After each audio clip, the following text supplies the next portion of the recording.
Hello and welcome to Climate Education for All, Resources for Florida Educators. My name is Emily Rogers and I am the Chief Content Officer at SubjectToClimate. Before working with SubjectToClimate, I was a K through 12 school librarian and I also taught fourth grade here in New Orleans, Louisiana. I am a Louisiana native, so I really relate to a lot of the issues that are occurring in Florida with climate change. Here in the South, we are dealing with increased temperatures and extreme heat.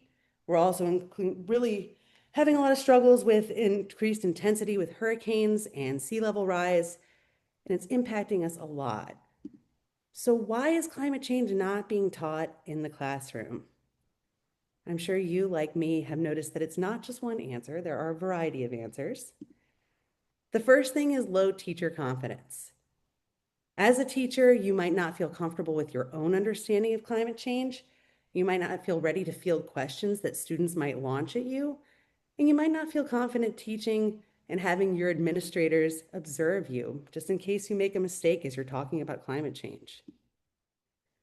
This is the biggest one for me, lack of time and resources. Teachers are asked to do everything with no time and no resources. So how are you going to cram yet another thing into your busy schedule? It doesn't fit into your curriculum. You probably have a curriculum that is very set in stone. And if you don't, you probably have to teach a certain number of standards to get ready for state testing by the end of the year. And it's really hard to imagine how you're going to put a topic into your curriculum that's not already in there. And finally, this is one that really resonates with us here in the South. It's a controversial subject. Your administration might not support you. Other teachers on your team might not support you. Parents and students might not support you. So how do you integrate this into your classroom and gain the support from the others around you? That's where SubjectToClimate comes in. SubjectToClimate is a nonprofit. We are a 100% free platform. So everything on the site is available for you to use today and always. Unlike Teachers Pay Teachers or other subscription-based platforms, SubjectToClimate is created for teachers, by teachers, and it's always free. We have lesson plans, activities, teacher guides, resources, and even professional development opportunities. Our materials are suitable for K through 12 teachers, and we have materials for every subject. So not just science, we've got materials for math teachers, ELA, social studies, art, PE.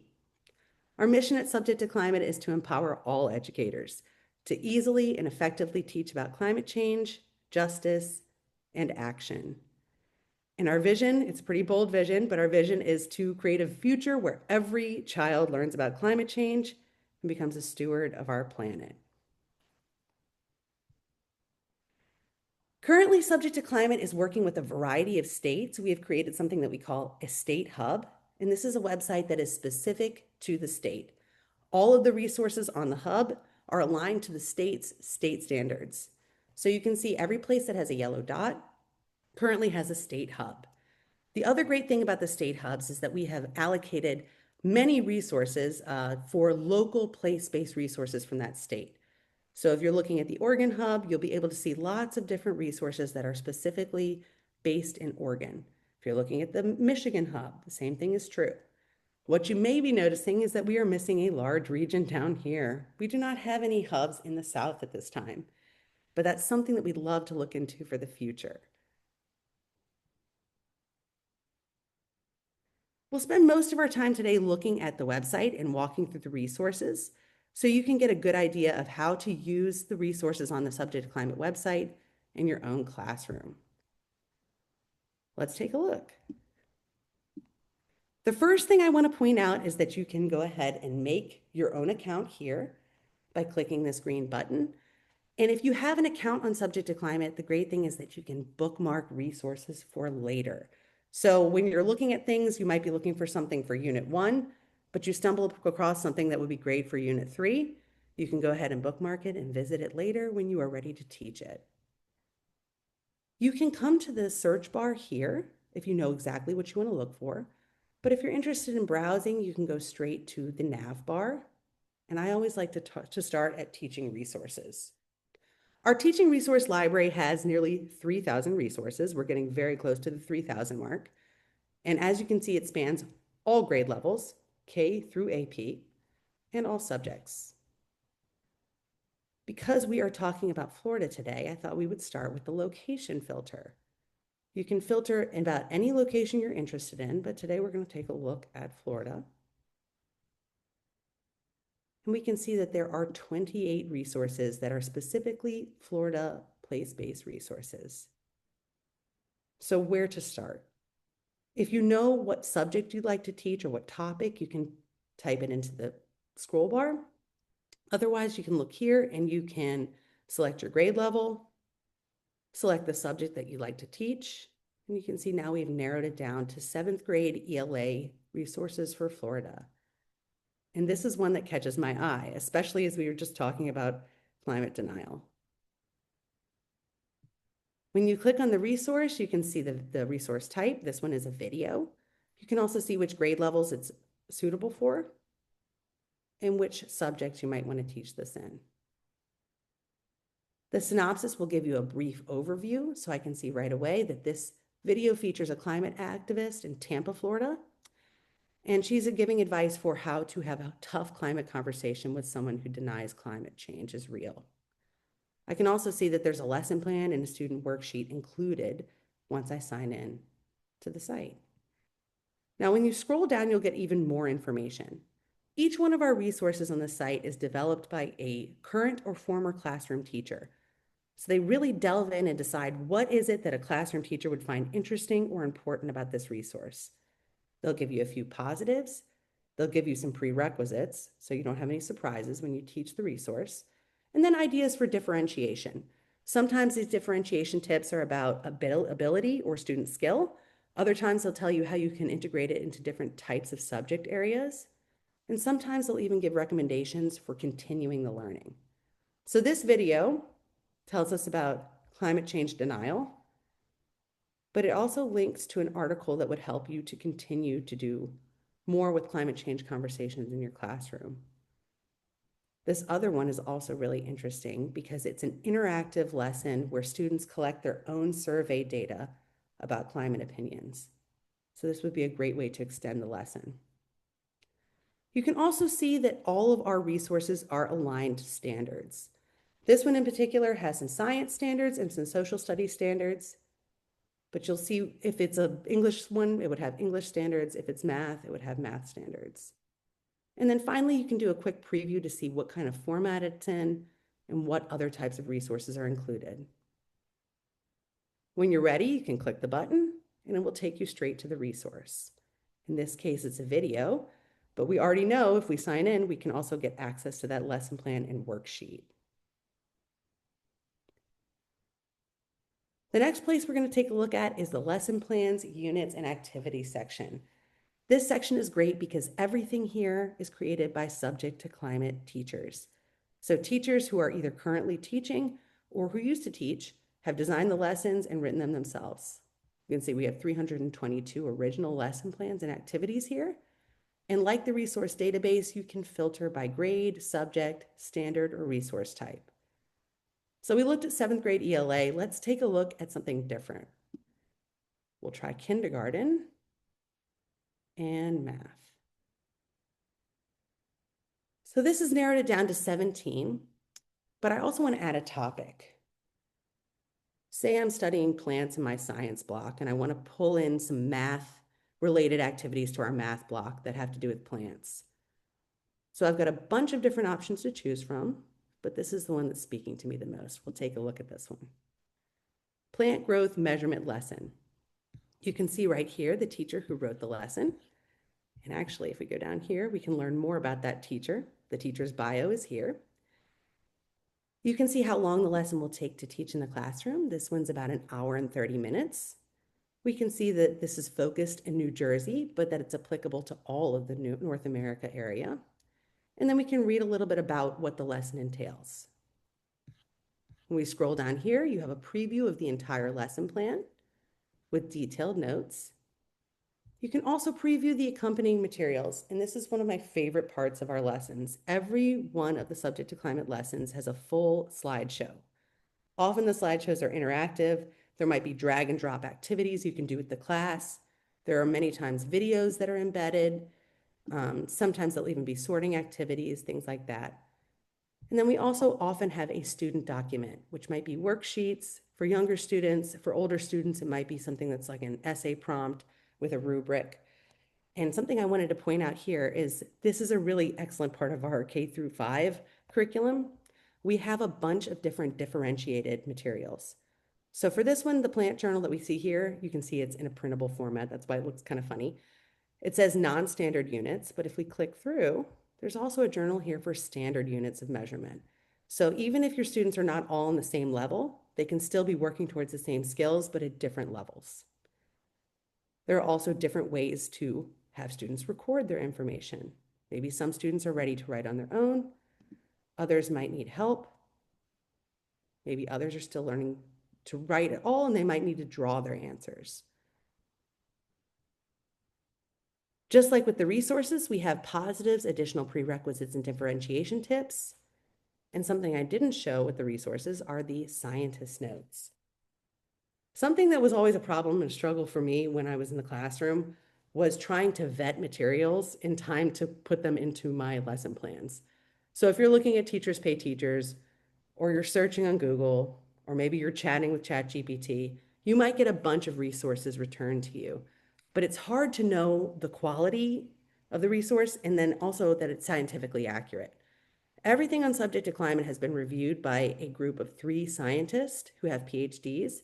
They are looking to make sure that the data was collected appropriately, that the data is up to date, and that all scientific concepts are conveyed in a way that there won't be misconceptions.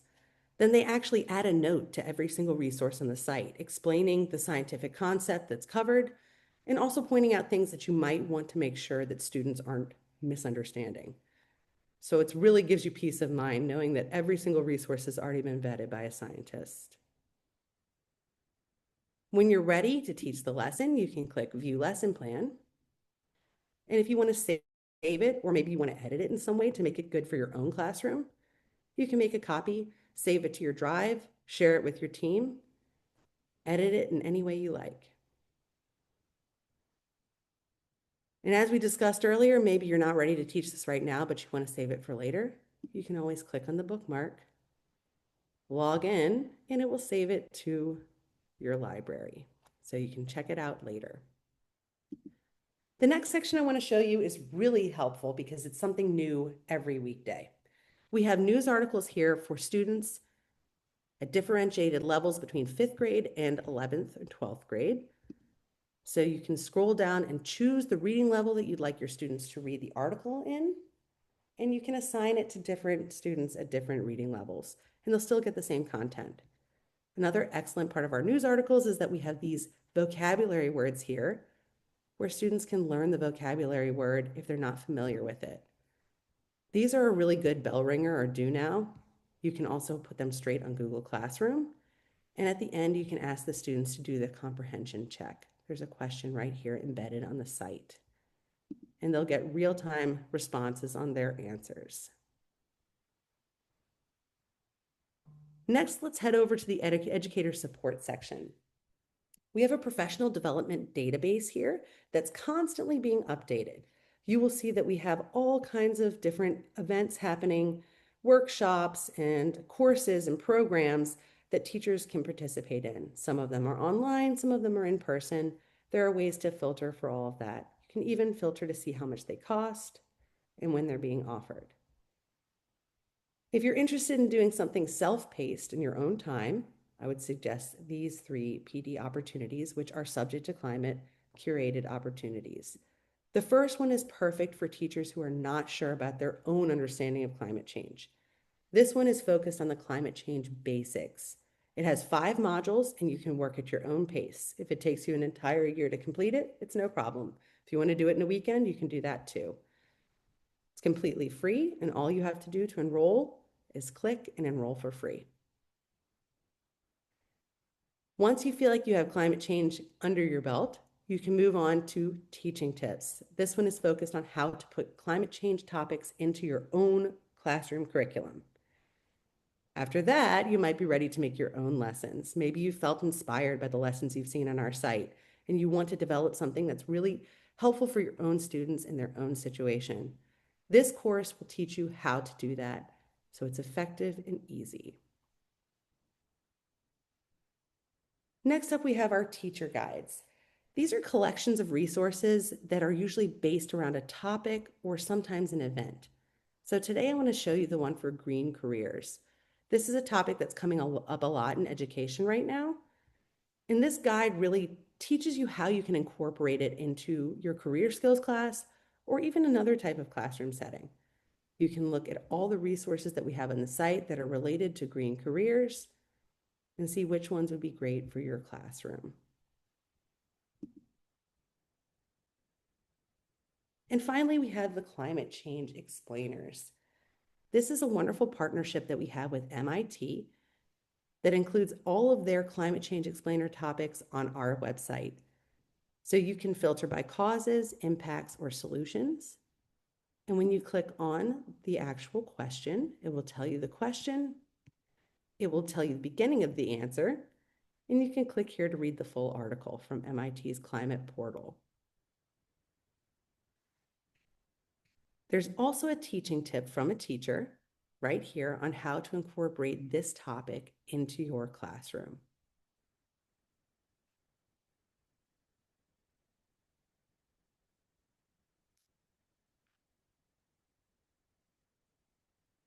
So what are our next steps?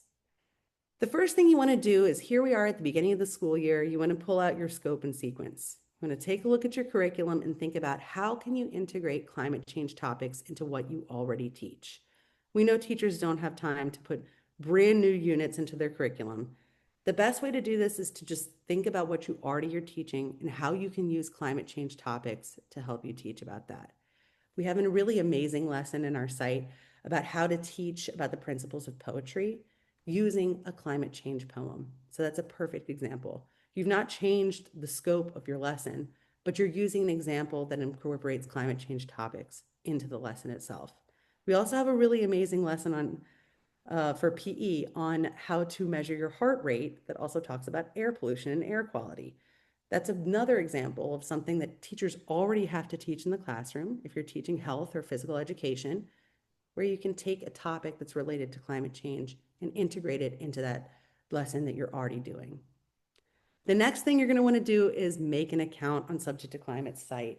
So I have been to so many webinars where I'm really excited about a new tool. I can't wait to use it in the classroom, but everything gets busy and time gets away from me and I forget to go back to that wonderful tool that I discovered.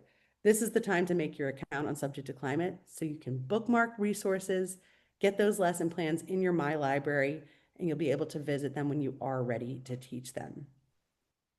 The final thing that you can do is you can sign up for our newsletter. We have a really informative and helpful newsletter. It will not send you tons of things to your inbox. It will just send you the appropriate number of resources that you actually want to see. You can also select what grade level you teach and what subject you teach. So it will send you more targeted messages that are not related just to teaching in general. So if you're teaching high school physics, you won't be receiving a bunch of kindergarten resources in your inbox. So please do scan this QR code and definitely enroll in our newsletter. We have a really excellent COP30 guide coming out soon. So if you're teaching political science or civics, I think that would be an amazing way to incorporate climate change into your classroom with the new COP30 event that's going to be occurring in a few months. We also have some really excellent back to school guides. And though I know here in the South, we have already been back to school for a little while, I think it'll still give you good ideas for how to approach climate change in an everyday way. So whether that's through the news articles or finding activities that you can use as bell ringers on the lesson plan activities and units page, or if you want to do something bigger where you're teaching an entire unit or you're co-teaching a unit with the rest of your team so that each of you has a component to teach: science, social studies, math, ELA. We've got anything that you could possibly imagine on our site, and we're constantly adding new things. So be sure to check back because we're constantly adding new resources. You can also follow us on social media. We're at SubjectToClimate on all platforms. And last of all, please get in touch with me if you have any questions or comments or feedback. I truly miss working with teachers in the school setting, so I love it when teachers reach out to us and give us feedback or ideas on how we can improve our offerings and ways that we can keep supporting you in the classroom. So thank you for joining us today. You all are doing good work. It's a difficult time to be a teacher. It's a difficult time to teach about climate change, but that makes it so much more important. Our students are depending on us for the truth and for grounding ourselves in science. So thank you for joining us today, and we look forward to being in touch with you in the future.